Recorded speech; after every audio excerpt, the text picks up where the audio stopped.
မုတ်ဖုတ်ယုံဟောင်းလေးတွေကရန်သူဟန်ဆောင်တငယ်ချင်းကောင်းတွေဖြစ်တဲ့ကြောင်ကြီးရွှေဝါနဲ့ကြွက်လေးပီပီတို့ရဲ့ငိမ့်ချမ်းတဲ့ဘဝလေးကိုချင်းချောက်မဲ့အရာတစ်ခုထပ်ပြီးရောက်လာပါတော့တယ်အဲ့ဒါကတော့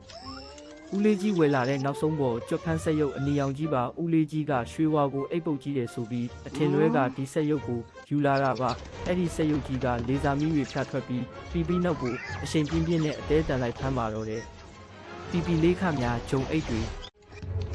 မုတ်စင်တွေကြားတဲ့ပြေးလွှားပုံးဆောင်ရင်းနောက်ဆုံးတော့ဆက်ရုပ်ရဲ့ထောက်ကပ်ဖမ်းတာကိုခံလိုက်ရပါတယ်ဒီအချိန်မှာပဲအိတ်ချင်ရောင်ဆောင်နေတဲ့ရွှေဝါကသူ့တငယ်ချင်းကိုကယ်ဖို့အလန်းစားကြံတစ်ခုထုတ်လိုက်ပါတယ်ရွှေဝါကအပေါ်ဆုံးမုတ်စင်ပေါ်ကနေစိတ်ကပ်နေတဲ့အပြားရည်ဦးဟာကြီးကိုဆက်ရုပ်ပေါ်တက်တက်ကြအောင်မတော်တဆပုံစံနဲ့ပုတ်ချလိုက်ပါတယ်ပြားရည်တွေပြေးပွားသွားတဲ့ဆက်ရုပ်ကြီးဟာဝါယာရှော့ဖြစ်ပြီးဂီယာတွေညက်ကရက်တန့်သွားပါတော့တယ်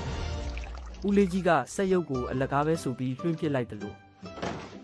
ရွှေဝါကိုပဲဆက်ပြီးအားကိုးသွားပါတော့တယ်ဒီလိုနဲ့ညဘက်ရောက်တော့ရွှေဝါနဲ့ပီပီတို့နှစ်ကောင်သားပြားရည်ဆန်းထားတဲ့မုံလေးစားရင်သူတို့ရဲ့အောင်ပွဲကိုလှုပ်ဝက်စွာကျင်းပလိုက်ကြပါတော့တယ်